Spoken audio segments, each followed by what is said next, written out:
어, 3월 7일 금요 모임을 시작하도록 하겠습니다.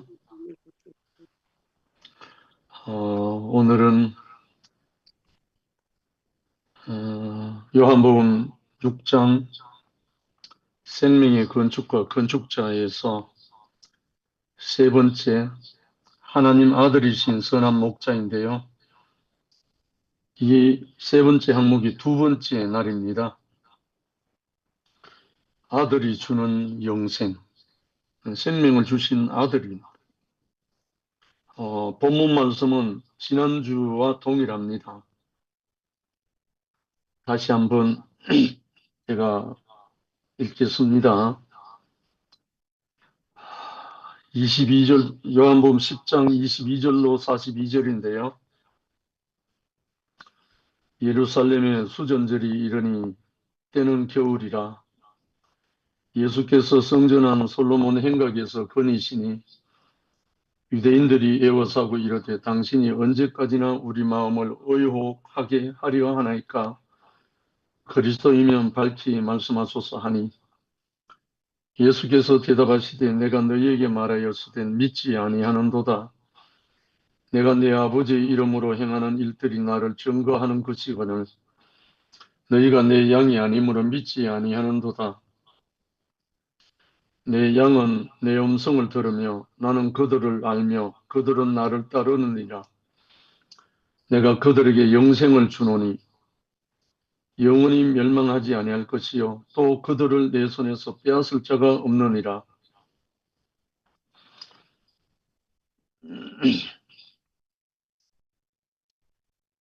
그들을 주신 내 아버지는 만물보다 크심에 아무도 아버지 손에서 빼앗을 수 없느니라. 나와 아버지는 하나이니라 하신대 유대인들이 다시 돌을 들어 치려 하거늘 예수께서 대답하시되 내가 아버지로 말미암아 여러 가지 선한 일로 너희에게 보였거늘 그 중에 어떤 일로 나를 돌로 치려 하느냐. 유대인들이 대답하되 선한 일로 말미암아 우리가 너를 돌로 치려는 것이 아니라 신성 모독으로 인함이니 내가 사람이 되어 자칭 하나님이라 함이로라. 예수께서 이르시되 너희 율법에 기록된 바 내가 너희를 신이라 하였노라 하지 아니하였느냐. 성경은 피하지 못하나니 하나님의 말씀을 받은 사람들을 신이라 하셨거든.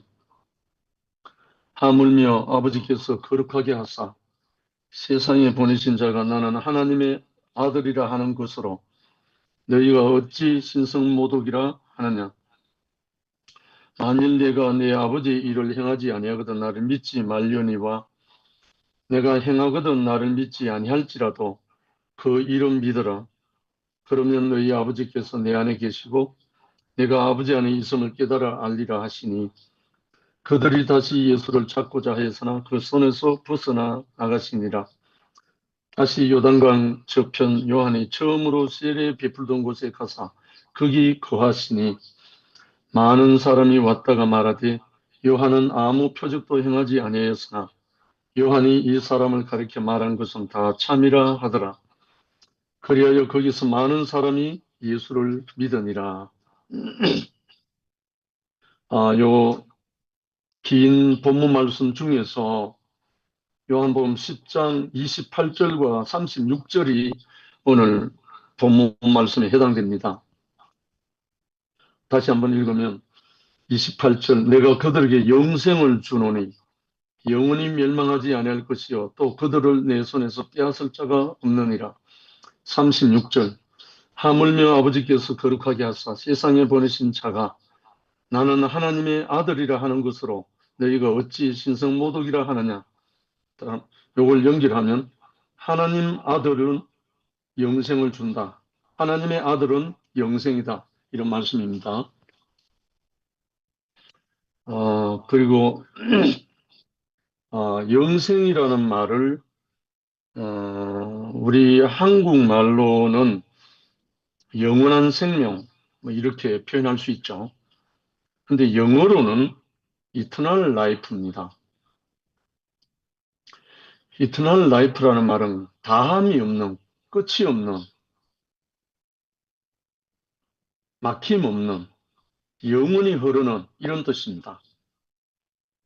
한국에 주로 사용하는 말 속에 영생이란 말과 비슷한 말은 행복입니다. 한국말로는. 행복. 이 행복을 성경적으로 표현하면 영생이거든요. 그래서 물론 좀 무게감이 다르지만 대표적으로 예수님이 영원히 산다는 말씀을 강조한 부분이 요한복음 11장 25절 26절에 나옵니다.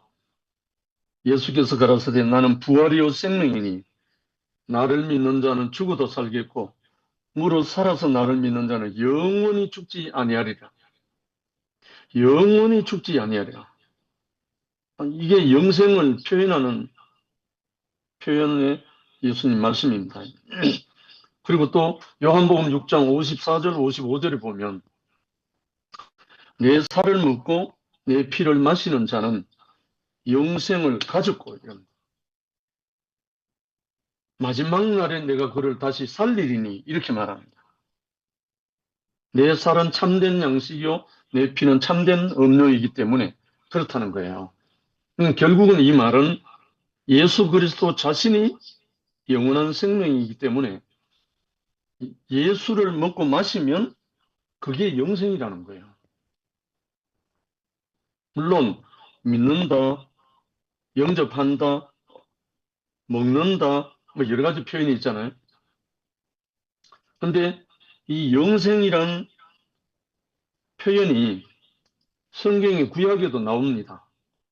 형제가 연합하여 동거함이 어찌 그리 선하고 아름다운고 중량하고 여호와께서 복을 명하셨나니 곧 영생이로다 이렇게 말합니다. 그냥 구약적인 표현은 형제가 연합하여 동거한다. 한 몸으로 건축된다. 이 말이거든요. 그럼 한 몸으로 건축되는 그 사이에는 이물질이 없다는 거죠. 뭐 깨놓고 말하면 선악과가 없다는 말이죠. 생명이 그냥 흐른다는 말. 그게 영생이라는 말인데 구약적인 표현으로는 현세적인 삶의 중심을 두고 말하기 때문에 형제가 연합하는 것이 영생이다. 이렇게 표현하고요. 신약적인 표현은 예수가 조금 전에 요한복음 11장 25절, 26절에 말한 것처럼 나를 믿으면 죽어도 살겠고 무릇 살아서 나를 믿으면 영원히 죽지 않는다. 근데 여기가 뭐가 숨어 있잖아요.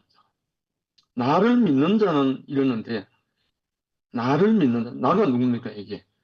그리스도잖아요. 예수 그리스도인데 예수 그리스도를 자기 자신으로 믿는 자는 자기 자신의 운명으로 자기 자신의 생명으로 살과 피를 자기 자신을 먹으면 이 말이거든요. 결국은 다른 말로 하나님의 아들은 영생이다. 하나님의 아들은 생명이다. 이 말씀의 연장선상에서 이해하면 되겠습니다. 그래서 영생, 생명 뭐 이런 표현을 헬라어, 히브리어에는 여러 가지 표현을 해놨어요.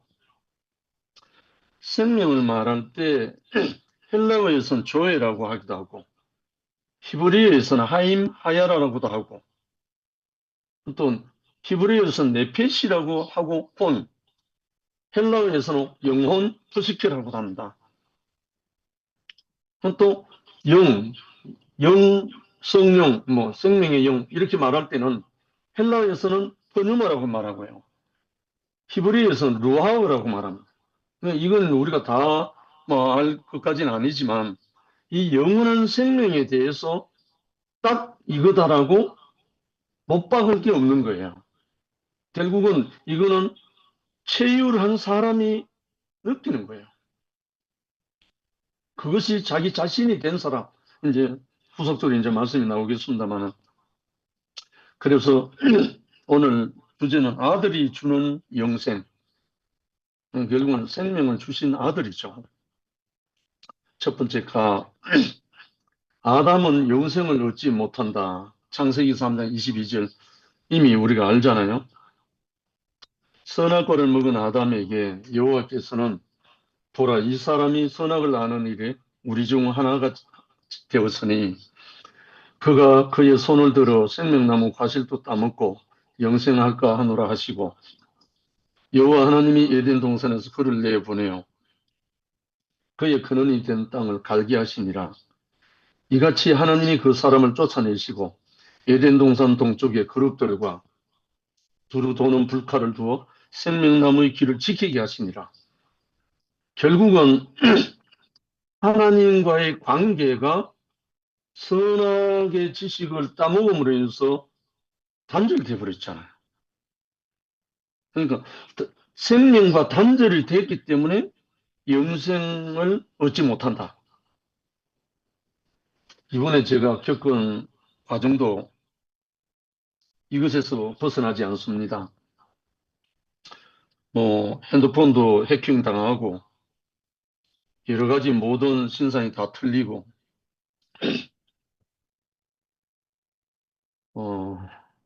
손해도 좀 보고 여러 가지, 거기다가 접촉 사고로 인해서 상대방이 우격 다짐으로 또 일을 하다 보니까 경찰서에서 조사도 받고 뭐 여러 가지 상황이 계속 진행돼 갖고 제 안에 생각이 들어왔어요. 그 생명에 선하게 생각이 딱 들어오니까 제가 완전히 그 영생을 누리지 못하고 거기에 침노당해버린 거예요. 그래서 많은 시간을 제가 제대로 서지를 못해서 누워있기도 하고 앉아있기도 하고 하지만 목욕탕에 가는데 때를 밀 수가 없는 게 힘이 없어서, 그래서 하루는 병원에 가서 링거 맞고 좀 휴식도 취하고 그렇게 하게 됐습니다. 결국은 우리 안에 있는 어떤 생명에 선악의 침범을 딱 당하면, 다른 말로 악성 앱이 들어와서 완전히 그것을 기능을 중지시켰다는 말밖에 안 되잖아요. 그래서 선악과가 들어와서 생명을 잠식한 거죠. 쉽게 말하면 선악의 지식이 들어와서 생명을 덮어버린 거죠. 자, 거기서 제가 그동안에 당당하고 정말 그 무엇에도 굴하지 않았던 제 자신이 너무 연약해져 버렸습니다. 그러면서 형제 자매들이 너무너무 그립고, 어제 저녁에 제가 조금만 힘이 있어서도 목욕 집회에 갔을 건데 그러지 못하고 영상으로 한순 자매 그리고 형제 자매들의 모든 잔치를 영상으로 보게 됐습니다. 눈물이 나왔습니다. 결국은 이 영생은 하나님과의 관계가 단절되지 않고 그 생명으로 흐를 때 그걸 이터널 라이프라고 한다. 하나님의 생명이 우리 안에 막힘없이 흐를 때, 끊임없이 흐를 때, 이것이 영생이란 말입니다. 결국은 아들이죠. 아들과 아버지가 분리되는 거 아니니까. 그래서 선악과를 먹은 아담은 생명나무의 길을 잃었고 영생을 얻지 못하게 되었다. 하나님이 다시 그 문을 열어주시지 않는 한 어떤 방법으로도 인간에게 영생은 없다. 사람에게 영생은 없다. 하나님과의 막힌 막힌 그 문이 열어주시지 않는 한 영생은 없다. 이 말은 하나님의 관계가 회복되지 않는 한 영생은 없다는 말이잖아요. 결국은 우리 형제들과의 연합은, 완전한 한 몸으로 건축되는 연합은 선악과가 완전히 도말됐을 때 형제와 형제 사이, 몸과 몸 사이에는 이질감이 없잖아요. 결국은 우리 안에 이물질이 들어오면 병을 일으키듯이 결국은 하나님과의 우리의 관계가, 하나님의 생명의 영이 우리에게 막힘없이 흐를 때 이것이 이터널 라이프고 또한 영생이고 이게 행복이잖아요. 두 번째, 영생은 하나님의 삶이다. 삶,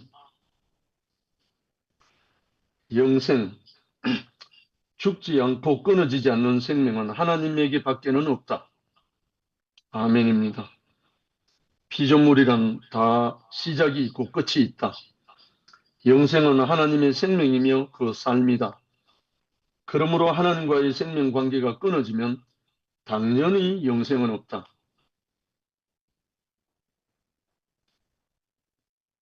그러므로 하나님과의 생명 관계가 끊어지면 당연히 영생은 없다. 끊어진 거죠. 쉽게 말하면.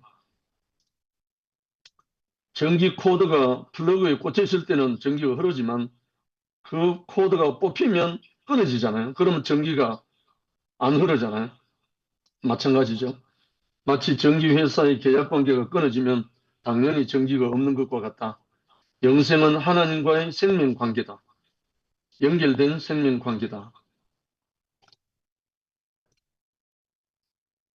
그런데 동양에서는 혼과 육이 하나라고 보고 육이 죽지 않고 영원히 사는 길을 찾아보려 했다. 서양에서는 육체는 죽지만 영혼은 없어지지 않는다고 보고 영혼의 영생을 얻어보려고 한 것이다. 이들은 모두 육신이나 영혼이라는 인간 재료를 가지고 죽지 않고 사는 길을 찾으려고 한 것이다. 육체 안에나 혼 안에나 영생은 없다. 육이나 혼이나 영생은 없다는 말은 하나님의 생명이 흐르지 않는 한 그거는 영생이 아니란 말이죠. 생기를 하나님이 불어넣었다고 해서 영원한 것이라는 생각도 있지만 생기는 단지 생기일 뿐이다. 영생은 아니다. 혹시 그 생기가 영원히 산다 해도 그것은 사람이 아니라는 것이다. 영생은 인간에게는 없다. 원래 영생이라는 그 성분이 사람에게는 없다는 거죠. 아멘이잖아요. 하나님은 선악과를 먹고 하나님을 떠난 아담에게 영생의 길을 막았다고 했다. 제가 이번에 경험했습니다. 만일에 사람의 육체나 혼 속에 영생이 있다면 하나님이라도 인간이 영생하지 못하도록 막을 수 없었을 것이다. 우리 집 전구에 전기가 될 수 있는 재료가 있다면 전기회사에서 전기를 끊어도 문제가 되지 않는다. 그렇잖아요. 사람 속에 영생의 조건이 내재한다면 하나님도 영생의 길을 막지는 못하실 것이다. 그렇다는 말이잖아요.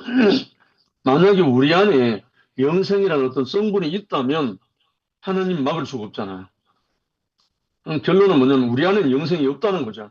하나님의 영생 관계가 연결되면 영생이 흐른다는 말이에요. 그래서 아마 생명의 영, 성령을 말하고 있습니다. 인간을, 사람을 포함해서 어떤 피조물에게도 영생은 없다. 사람을 포함해서 어떤 피조물에게도 자체에는 영생이 없다는 말이죠. 단지 그 육체의 생식과 유전을 통해서 어느 기간까지일지는 모르지만 육체의 생명이 연속되어 있는 것일 뿐이다. 사람은 영생이 무엇인지도 모른다. 하나님이 영생하시는지 안 하시는지도 모른다. 영생하지 못하는 자는 영생을 알 수 없다. 참 너무나 단순한 말씀이지만 진실입니다. 영생하지 못하는 자는 영생을 알 수도 없다. 아멘입니다. 다만 아브라함도 죽었고 이삭도 죽었으며 야곱도 죽었으나 모세를 불렀고 다윗도 불렀기 때문에 여호와는 산자의 하나님으로서 죽지 않고 사시는 분이구나 하고 아는 것뿐이다. 하루살이가 내일을 모르듯이 사람은 영생을 모른다. 다만 죽음 때문에 죽지 않고 살기를 사모하면서 영생을 사모하는 것이다. 파스칼도 그런 말 했죠. 사람은 영혼을 사모한다고. 그러나 인간의 육신은 피조물이기 때문에 죽는다. 구약의 선지자들은 이 모든 문제에 대해 깊은 관심이 없었던 것이다. 영생에 대해서요. 선지자들의 관심은 오로지 하나님과 그 백성의 관계 회복을 통한 이스라엘의 회복이었기 때문인지 모른다. 자기 백성들 나라가 살기 바쁘니까 영원한 그 생명에 대해서 관심 자체가 없었다고 볼 수 있죠. 이스라엘 사람들의 그 장례를 보면요. 봉구를 파갖고 우리나라처럼 흙토장이 아닙니다. 이스라엘은 굴을 옆으로 파가지고 그 안에 또 안에 굴이 또 하나 있어요. 이중굴입니다. 그래서 막벨라라고 합니다. 막벨라. 막벨라란 말은 더블이란 뜻이거든요. 이중이란 뜻인데 우리나라처럼 평토장 하는 게 아니고 굴을 뚫어서 안에 탁자 같은 게 있고 그 너머에 구덩이가 또 하나 있어요. 처음에 들어가면 죽은 사람을 시체를 천으로 둘러싸가지고 그 반석으로 된 돌 탁자 위에 그냥 시체를 놓아둬요. 그러면 세월이 걸으면 살갗 이런 것은 다 흘러내려버리고 뼈만 남아요. 나중에 그 뼈를 그 뒤에 대대손손 조상들이 뼈가 모여있는 그곳에 또 옮깁니다. 그 후손이 죽으면 또 그 반석 위에 탁자 위에 시체를 놓아두고 또 흘러내고 뼈만 남으면 그 뒤에 후손들이 또 그 뒤에 뼈를 옮기고 이렇게 하거든요. 그래서 이스라엘 사람들 하는 말이 내 열조에게로 돌아가리라 이 말을 합니다. 그 열조가 뭐냐면 조상들이 있는 그 뼈 있는 곳으로 돌아간다 이런 뜻입니다. 뼈는 영원하다는 그런 의미가 있는데 그래서 이스라엘 사람들은 내세 사상이 없어요. 히브리 사람에게는 내세 사상이 없어요. 그럼 그게 어디서 나왔나? 피라미드 이집트에서 나왔거든요. 그래서 내세 사상은 없는데 단지 내 열조에게로 돌아가려는 말은 내 열조들이 뼈가 있는 곳으로 나도 간다 이런 뜻입니다. 그게 이제 덧붙여서 말씀을 드리고 싶었고요.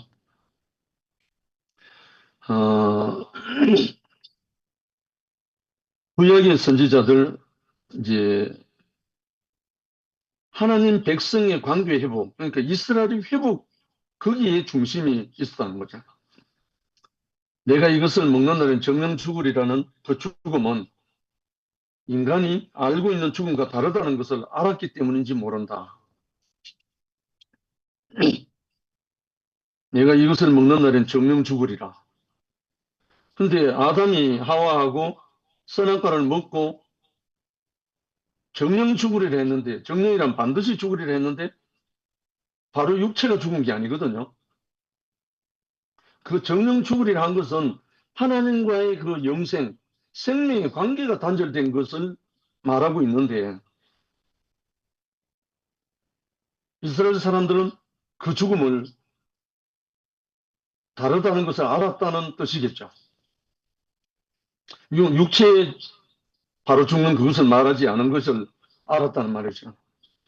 그래서 다 구약에서 시편 133편 1절에 3절은 보라 형제가 연합하여 동거하며 어찌 그리 선하고 아름다운고 거기서 여호와께서 복을 명하셨나니 곧 영생이라 했고 다니엘서 12장 2절에는 땅의 티끌 가운데서 자는 자 중에서 많은 사람이 깨어나 영생을 받는 자도 있겠고 수치를 당하여서 영원히 부끄러움을 당할 수도 있을 것이라.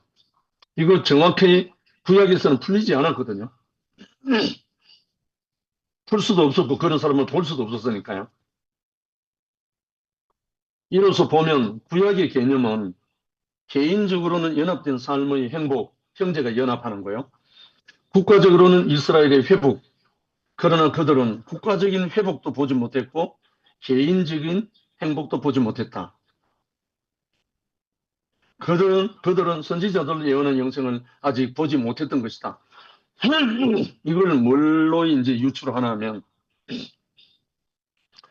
이스라엘에서 가장 부유하고 가장 호화롭고 가장 평화의 왕이고 했던 그 솔로몬조차도 마지막 말로가 비참했잖아요. 그리고 이스라엘을 평정했던 다윗조차도 정말 눈물로 베개를 적시는 그 인생으로 끝났잖아요. 결국은 개인적으로도 그렇고 국가적으로도 그렇고 이스라엘에서는 그 영생이라는 어떤 그 성분, 그것을 개인적으로도 국가적으로도 못 누렸다는 거죠. 그러나 신약에서 그러나 사도들은 예수 안에서 나타난 영생을 본 것이다. 예수 안에서 나타난 영생을 본 것이다. 사도들이. 신약에 계시된 영생은 모두 아들 자신이거나 그와 관계된 것이다. 결국은 하나님의 아들이 아니면 영생이 없다는 것을 확정이 돼버린 거예요.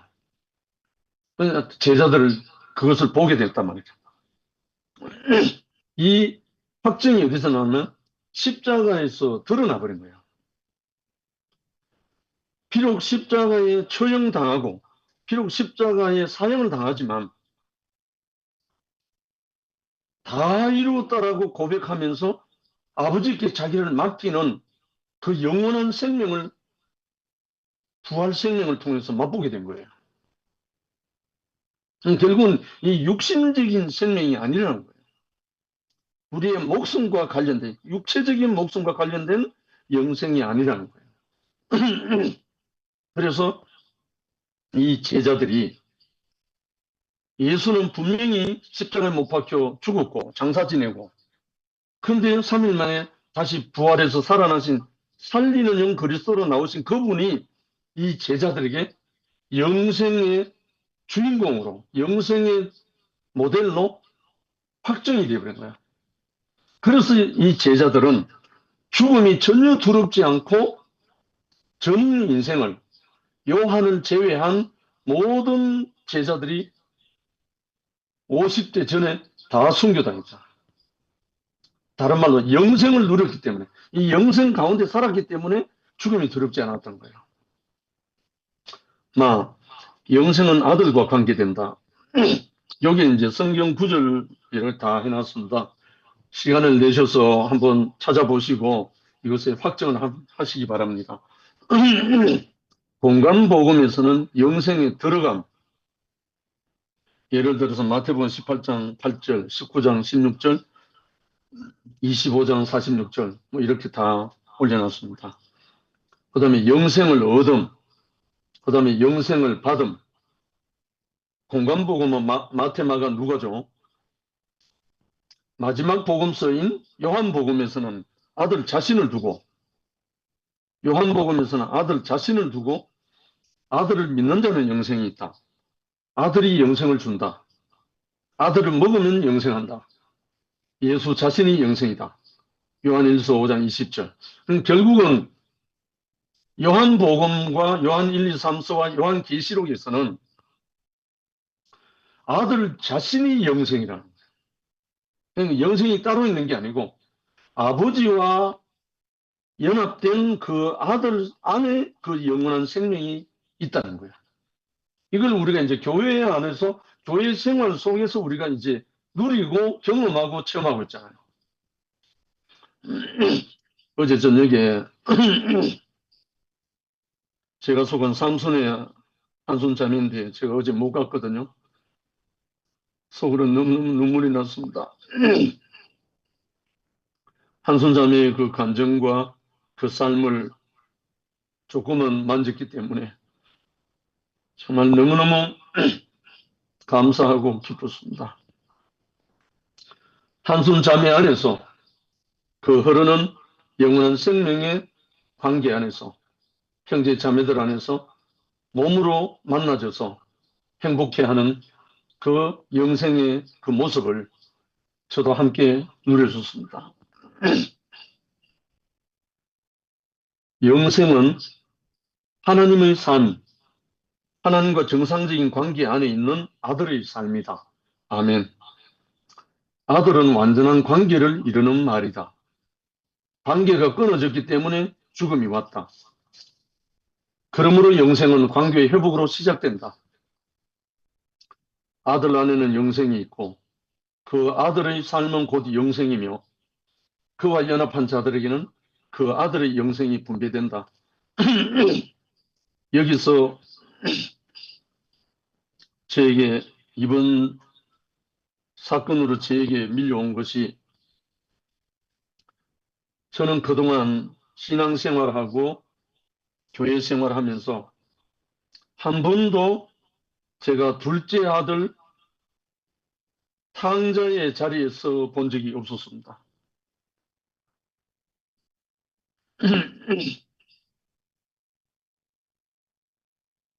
정말 저는 이번 일을 통해서 제가 아버지의 분깃을 팔아먹은 자로 발견이 됐었습니다. 그래서 제가 너무나 절망에 밀려왔습니다. 이제야 제가 집을 나갔다 돌아온 그 탕자의 자리에서 제가 발견이 되면서 아버지와 형제들과 함께 사는 삶이 얼마나 영생이고 얼마나 행복한 삶인지 꽤 사무치게 몸으로 체휼하게 됐습니다. 정말 몸을 가눌 수 없어서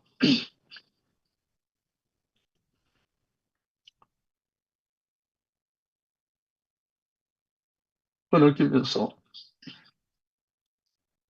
형제들을 생각하게 됐습니다.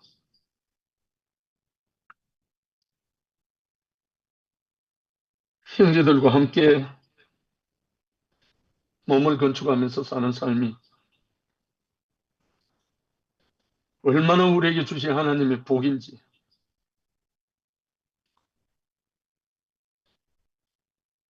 어제 첫 번째로 나와서 간증하는 지영이를 보면서 너무너무 아름다웠습니다. 제가 어느 누구에게도 부정적인 마음을 가질 수 없는 자로 제가 아버지 집으로 돌아온 탕자로 처음으로 발견됐었습니다.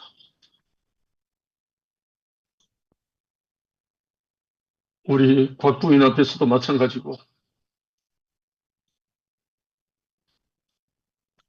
우리 세 딸 앞에서도 마찬가지고 아무 할 말 없는 자로 드러났습니다.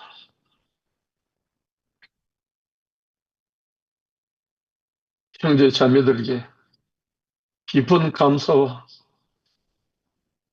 고마운 마음을 이 시간을 빌어서 전합니다.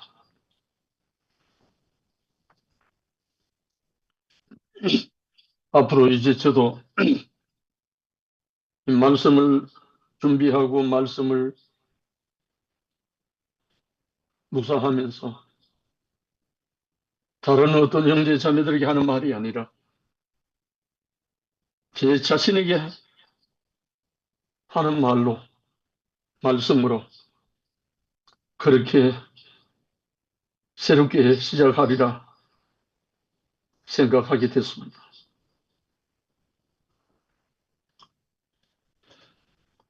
제 폰이 악성 앱이 깔려가지고 완전 먹통이 되었듯이 제 인생에 무엇이 들어와서 저를 먹통 만들어 버렸습니다. 다행히 제 폰이 배수센터에 가서 초기화시키고 다시 용도가 회복되었듯이 저에게 생명의 남은 십자가의 복음이, 아들의 그 말씀이 저에게 들어와서 다시금 생명의 영생으로 작동하게 하신 주님을 찬양하지 않을 수 없습니다. 이제 제가 허겁지겁 집으로 달려올 금요일이 아니라 저도 이제 안심혁신도시 사무실에서 금요일 날 요한복음을 거기서 다 마치고 집으로 돌아오기로 그렇게 생각을 하게 됐습니다. 우리 곽부인의 권면이기도 하고요. 그래서 아무튼 제 자신 안에서 새로운 일을 시작하신 하나님께 감사드리고요. 저를 불쌍히 여기시고 초기화시키셔서 다시금 당신의 생명의 용도로 회복해 주신 주님께 감사드리면서 이 시간을 갖게 됐습니다. 전기회사와 관계가 회복되면 전기는 다시 공급되고 하나님과의 관계가 회복되면 영생은 영원히 공급된다. 아멘입니다. 전기가 들어오려면 돈이 필요하지만 영생이 흐르려면 아들이 필요하다. 참 재밌는 표현입니다. 끊어진 전기가 다시 들어오려면 돈이 들어가야 되지만 끊어진 영생이 다시 흐르려면 아들의 위치가 필요하다.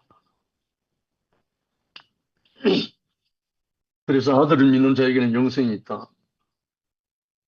영생은 아들 안에 있는 것이며 아들을 통한 하나님의 영원한 공급이다. 요한일서 5장 11절로 12절입니다. 마지막으로 영생은 완전한 축복의 삶.